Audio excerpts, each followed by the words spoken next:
Something happened at dinner last month, or a birthday, or a trip.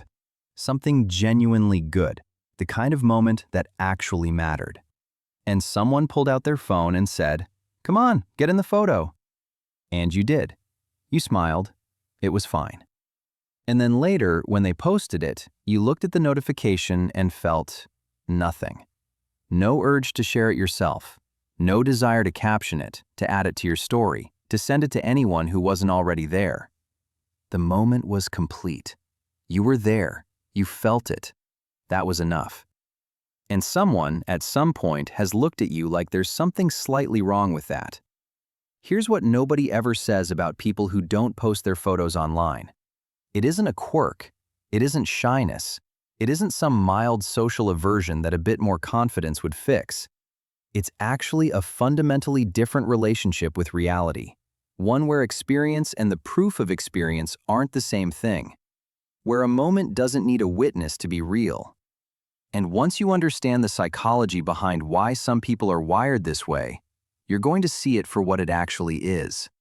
Not a limitation, a kind of freedom most people have already traded away without realizing it.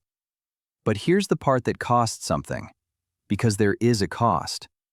You already know this. People assume things about you.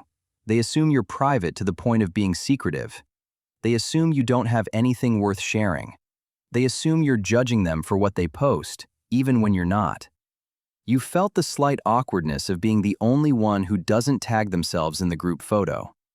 The mild social pressure of being asked why you're not on Instagram, why you don't update anything, why your profile is empty. You have something most people around you don't have, a life that stays yours. And it comes at the cost of being slightly misread, slightly outside the social currency everyone else is trading in. That tension, having something real and watching others not quite understand it, that's exactly where we need to start. Let's go back, further than social media, back to where this actually began. You're somewhere around 10 or 11 years old.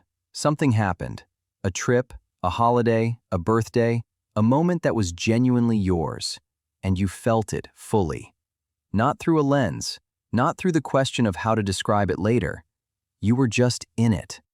The specific smell of that place, the texture of that afternoon, the feeling in your chest that this was something you'd carry for a long time.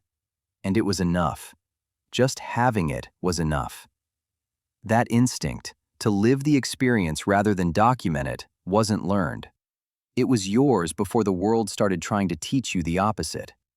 Psychologist Jennifer Campbell at the University of British Columbia spent years studying what she called self-concept clarity, the degree to which a person's sense of who they are is stable, consistent, and doesn't depend on external confirmation. What her research showed was that people with high self-concept clarity tend to engage in what she described as internal anchoring. They don't need outside reflection to know what an experience meant. They already know. And that knowing doesn't require an audience. But there's a second layer here that most people completely overlook. And this is the one I want you to stay with. A study published in the Journal of Computers and Human Behavior found that the primary psychological driver behind social media posting isn't connection, even though that's what most people say it is. It's impression management, the deeply human need to control how other people perceive you. Every post is, in some sense, a performance, a signal, a carefully constructed message about who you are, what your life looks like, and how you want to be seen. And most people participate in this constantly, automatically, without ever fully examining why. Here's something worth sitting with for a moment. When you don't post, you've opted out of that performance. Not because you have nothing to share, but because the performance itself doesn't interest you. Because you decided, consciously or not, that the value of a moment isn't determined by how many people witness it. That your life doesn't need a viewer count to be worth living. That is not a small thing.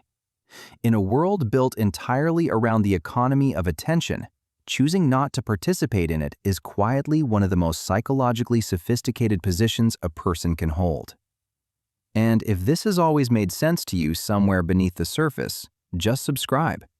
We go this deep every week into the things most people feel but never have the language for. Now, here's the part that most conversations about this topic completely miss. Because not everyone who doesn't post is coming from the same place. And the difference matters. Some people don't post from strength. They have a full, rich inner life, and they simply don't need the external mirror. What they experience is already real to them. They don't need validation because they're not in doubt. Researchers call this autonomy from external validation, a state where your sense of who you are is genuinely self-sustaining. It doesn't collapse when no one notices you. But some people don't post from something quieter and more complicated than that. They don't post because somewhere along the way they learned that being visible carries a cost. Maybe it was a parent whose approval always felt slightly out of reach. Maybe it was a moment they shared something real, a photo, a feeling, a piece of themselves, and it was met with a comment that lodged somewhere it couldn't be easily removed. Maybe it was just the accumulated experience of watching the world perform itself and feeling deeply, instinctively, like that performance wasn't safe for them. Psychologist Carl Rogers called this conditions of worth, the invisible rules a child absorbs about what they need to be or show in order to be accepted. When those conditions are tied to appearance, to approval, to performing a certain version of yourself, the nervous system learns quickly. Visibility is negotiable. Private is safer. A landmark study from the University of Pennsylvania found that even reducing passive social media consumption, just scrolling, not posting, to 10 minutes a day led to significant improvements in well-being and reductions in loneliness and depression. Think about that. The people who don't post at all, and who aren't endlessly consuming either, are living outside that entire loop. Their mental health isn't being quietly eroded by the daily act of measuring their life against a curated highlight reel of everyone else's.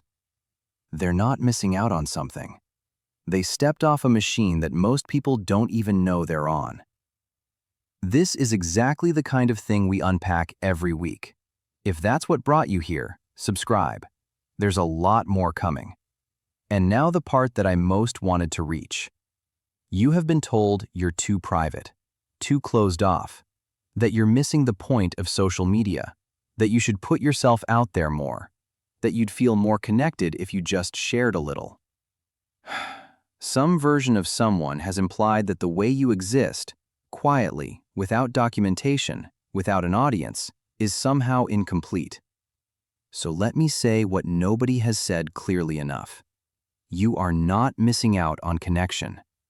You are protecting the quality of it. There is a difference between a life that is witnessed and a life that is lived. And you have, for as long as you can remember, chosen the second one. Not because you have nothing to show, but because showing was never the point for you. Because you understood something early that most people are still learning the hard way, that the moment you start experiencing your life for the purpose of sharing it, you stop fully experiencing it at all. The photo exists, or it doesn't. The experience happened. You were there. You felt it. You carried it home without needing to prove to anyone that it was real. In a world that insists a life unlived publicly is a life half-lived, you kept yours entirely for yourself. And that is not a gap in you. That is the whole point of you. Some people live out loud, and some people live so deeply, the sound doesn't carry.